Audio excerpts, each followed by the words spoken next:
Welcome to Daily Devotion with Ken Gurley. Devotions designed to inspire you on your daily walk with God. Here's your host, Ken Gurley.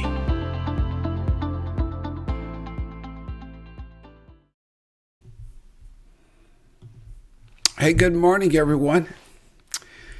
Yep, I lost my glasses. I was just scrounging around here looking for them. So sorry for that little delay, but I finally found them. Now I can see you. Well, really not. But I do see names flying by. It's good to have you each with us each and every day. Cheryl, Joy, you guys make this devotion everything that it is, and I thank God for that. Where two or three are gathered in His name, He promised He would be with us. And I sense that, and I hope you do, that each and every day that we gather, 7 a.m. Monday through Friday, that there is a third invisible partner here. He shows up, makes it all worthwhile. So glad to see you today. Mud and Stars, attitude. What a great subject. What a great subject. I hope you have a new attitude. Yes. And I hope it's a good one. That's right. That is right. Just a few housekeeping matters. Thank you for your assistance on the book promo and what you're doing there. Hopefully, we're looking for some Black Friday, Cyber Monday sales on the equipment. We're starting to scour prices, and want to thank you for that. And appreciate what you're doing there. I'll give you more of that on the end of the show. But today, what a great story. It's one of my favorite stories, Mud and Stars. But how this story impacted a person's life is even more beautiful than the story. Let me share it with you. There was a newlywed, a woman who insisted to move from her home to the California desert so she could be near her soldier husband. The only place the couple could find that they could afford was a rundown shack on a nearby Indian reservation. Daytime heat was unbearable, 105 degrees in the shade.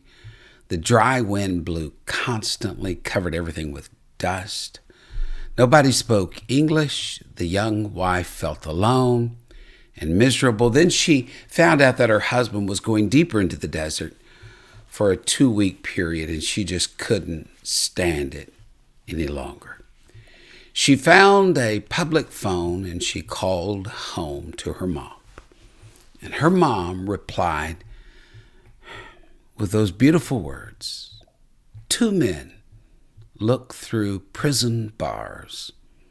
One saw mud, the other saw stars." And as this woman read those lines, she had written them down when her mom gave them to her. And she read them over and over. She said, "I need to start looking for the stars. I've been looking through my supposed prison bars and only seeing the mud. I'm going to look for those guiding lights." And she set out. She began to make friends with the first Americans, Native Americans there. When they saw that she had interest, they began to teach her their language. She learned of their weaving, their pottery. She learned about their culture. She began to study the desert with them. Its cactus, its Joshua trees, the seashells left behind by being sands of an ocean floor. Not only did this woman survive, she became known as pretty much the expert for that area and later published a book about it. If you ever find yourself in an unbearable, inescapable situation, it all comes down to perspective, or an inward attitude, a frame of mind. You can look through the prison bars and see mud, or you can look through the prison bars and see stars. You and I have the ability to view each situation, to make the best of it with the help of God.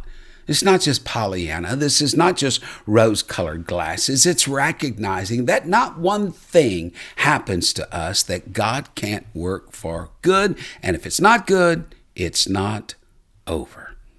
Who knows? What you're going through right now, you may end up writing a book. You may end up writing a song.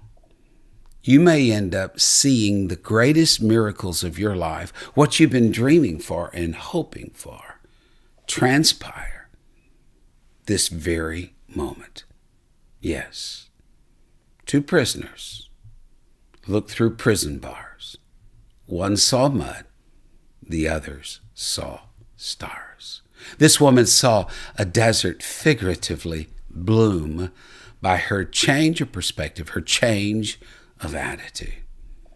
Wow. It's not just the attitude, it's the altitude.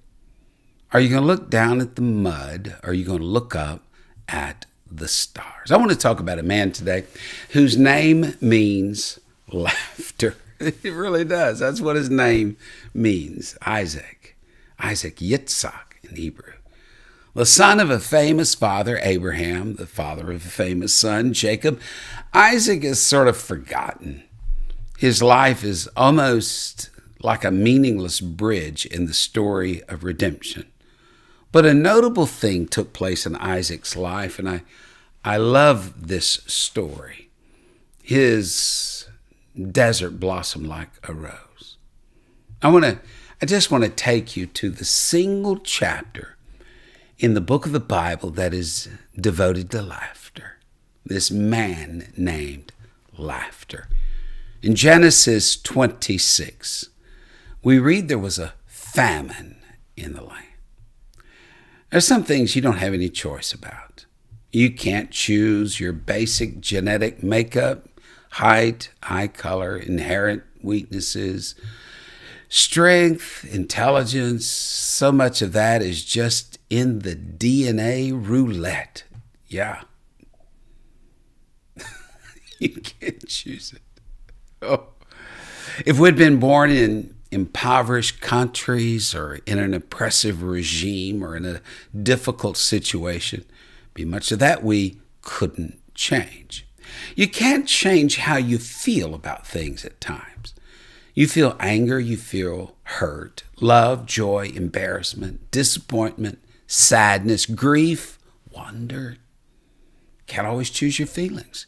You can't even choose your thoughts sometimes because they come unbidden like the fowl of the air. Isaac didn't choose his circumstance. It was chosen for him. Isaac didn't ask for the famine. He was in the promised land, this land supposedly flowing with milk and honey. Maybe Isaac could have said, hey, there's no truth in advertising here.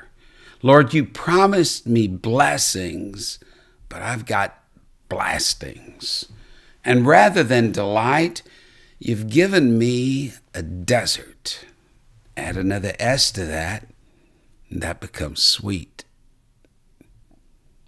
Well, I got diverted there from dessert to desert, from desert to dessert. Isaac could have done what many others done. He could have found a new face, new place, new space.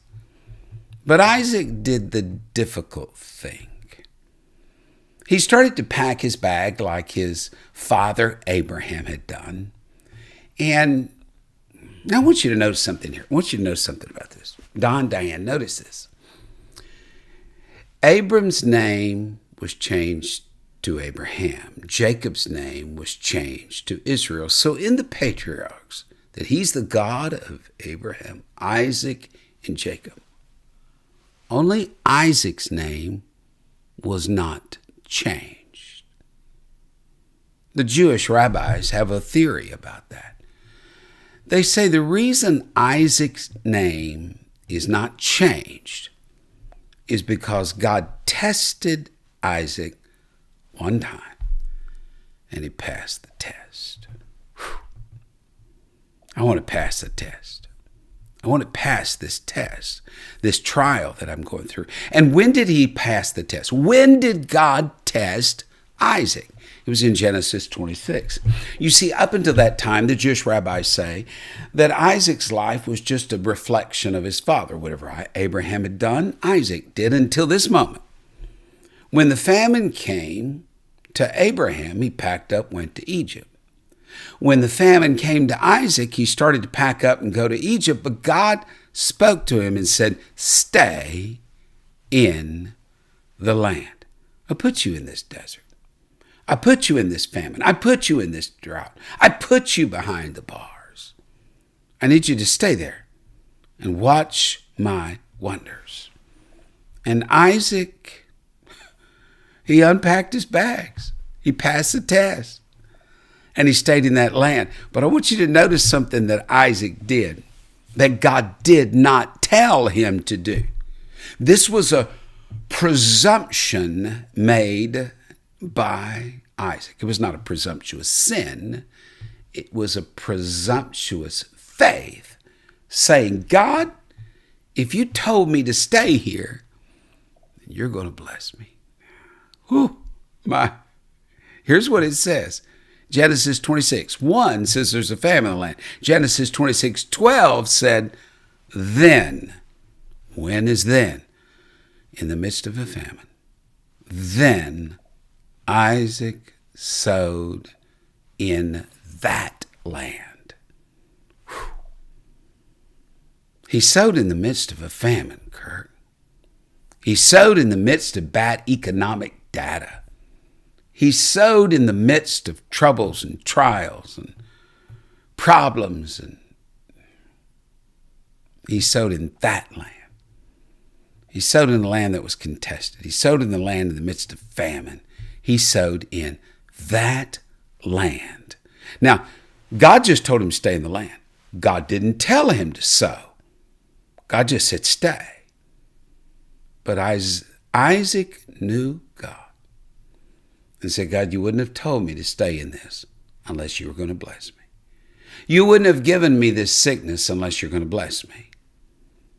I'm not looking at mud. I'm seeing stars. I'm seeing, God, you're going to do something amazing in this situation. So here's what we read.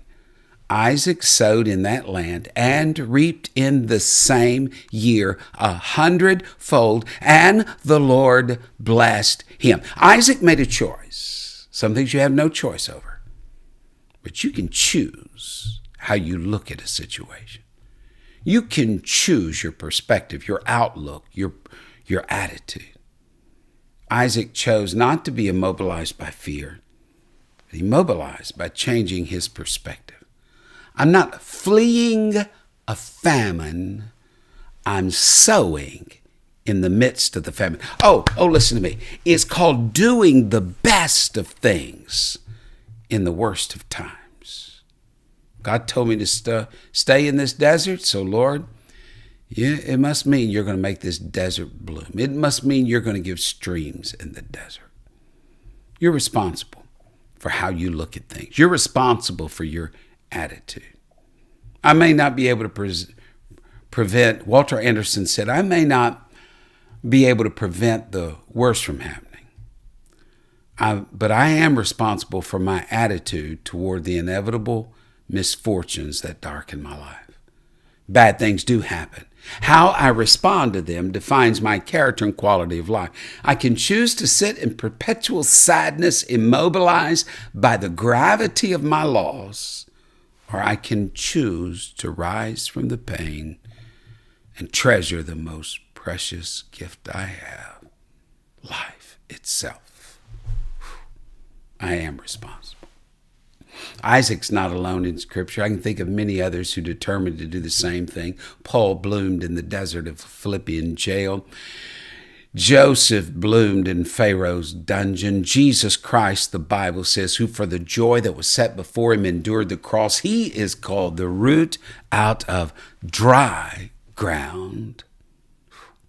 I take that Bible history and I just put it into the realm of my everyday life. And I can say, I promise you, those who succeed those who are genuinely content, those who learn how to sow in a famine, those who see their desert bloom like a rose, are those who determine, I'm going to look at things differently. When I look through the prison bars, I can see mud or stars. I choose to see stars. I want a new attitude. It came out years ago. It was a book and based on a fish market in Seattle. I guess it's still open. It was called Pike Place.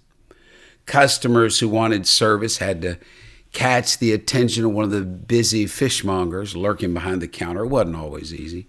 Staff seemed to work in slow motion all day long, picking up cold, smelly, slimy fish. Tedious, boring work.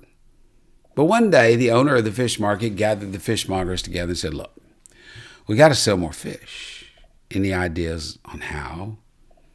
One young fish guy said, well, why don't we become world famous? Then we'd sell more fish. It was the sort of idea that comes from someone naive, inexperienced, didn't know any better, but for some reason, the idea just took hold. In the old days, at Pike Place, when a customer placed an order, the fish guy walked from behind the counter, picked up a fish, hiked all the way back up behind the counter, wrapped the fish up, rang the purchase. But after the meeting, the fish guys decided we're going to break that trend. Yeah. So when a customer came up and ordered a salmon, the guy reached in to the icy confines, pulled out the salmon, and just threw it to another worker. I hope the other guy was looking. Otherwise, he got a fish upside of his head. But all of a sudden, that simple act became a trademark. Not only did it cut out walking back and forth, not only did it get fishmongers out from behind the counters and out with the customers, it gave the fish guys a greater reason to show up for work than to draw a paycheck. They became proficient at throwing and catching huge fish as they were sailing over the heads of the customers. These flying fish did indeed make Pike Place Market world famous. And indeed, the last time I was in Seattle, I had to go down and watch the flying fish as these guys were throwing fishes all over the customer's head. Their work had become play, and their desert began to bloom like a rose. Because you take responsibility. I just believe if you don't enjoy what you're doing, then why are you doing it? If daily devotion, can I just tell you a secret? Olivia, can I tell you a secret, Brandon? If daily devotion was not fun for me, I wouldn't be doing it. Wouldn't you just hate it if I drug myself up here every day? Hello, I don't want to be here.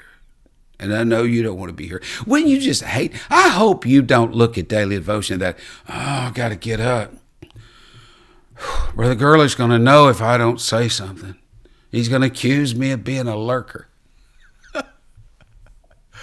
When I look at this daily devotion, I don't look at it as mud. I see stars. Yes, it's a responsibility. Yes, it's an obligation. Yes, it's a lot of work.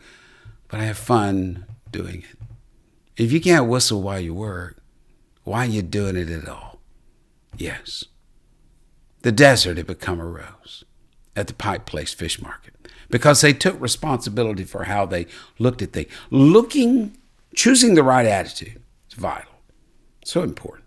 Your attitude determines, number one, your daily happiness.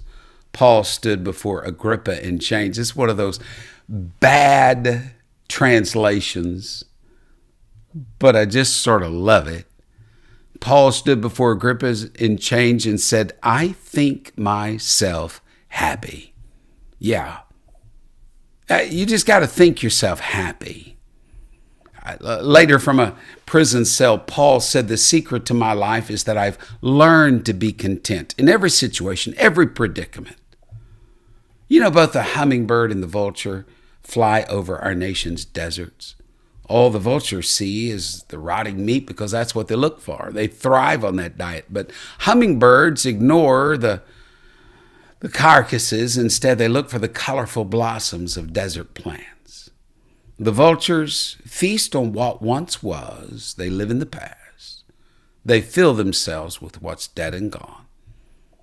But hummingbirds live on what is, and they seek new life and freshness. Each bird finds what it's looking for. We all do. You find what you're looking for.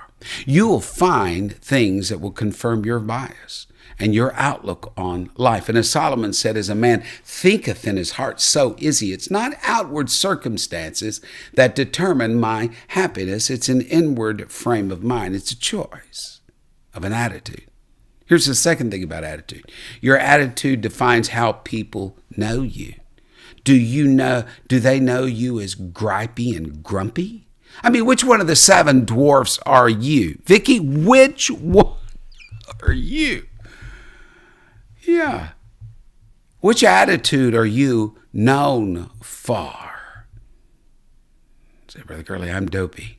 No, that's me. That's me.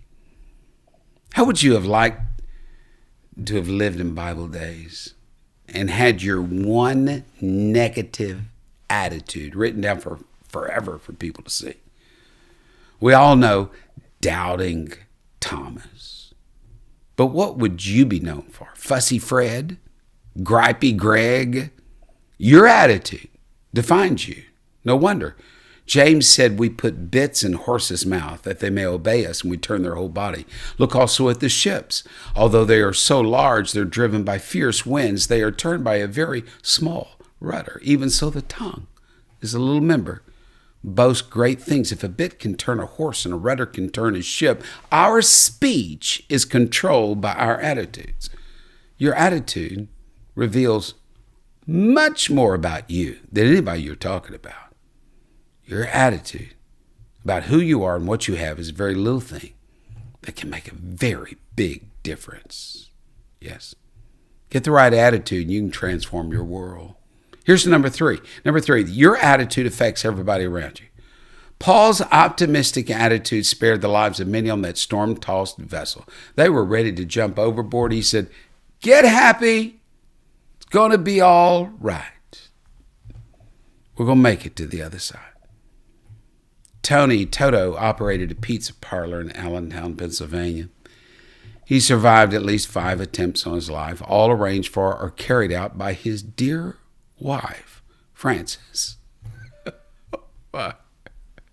Twice she arranged for assailants to beat him over the head with baseball bats. On one occasion, she put a tripwire across the basement stairs in their house, hoping he would trip and plummet to his death. Twice she arranged for him to be shot.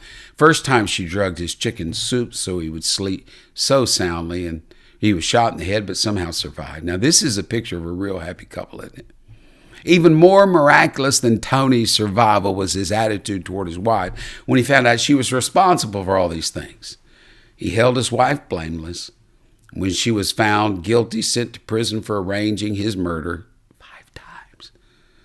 He took their 4 children and visited her every week. Then when she was released from prison, she went back to their red brick home to resume her married life with Tony. And with his arm around her, Tony said, we're more in love now than ever before. I just don't understand why people break up over silly little things. I don't know. Maybe it was that shot in the head. I'm telling you, it was not an exploding biscuit either. No. Or maybe he just had a great attitude. Yes. Your attitude affects everybody around you. Number 4, our attitudes are contagious. They spread. I love the story called Pollen. A miserable man who was a farmer took solace only in trying to grow the best corn. Kept his growing methods secret from neighboring farmers, but the winds knew no field, and the wind catched the golden dust of pollen from his field and blew it in the neighbor's corn, so that the better his crop became, the more he helped his neighbors to grow better corn. Your attitude is like pollen. It's contagious. It's the golden dust that transforms your and other worlds. Viktor Frankl, you can't read Viktor Frankl without just saying, my life has never been so bad as that. He tells the personal experience of standing under the glaring lights of the Gestapo court in a Nazi concentration camp.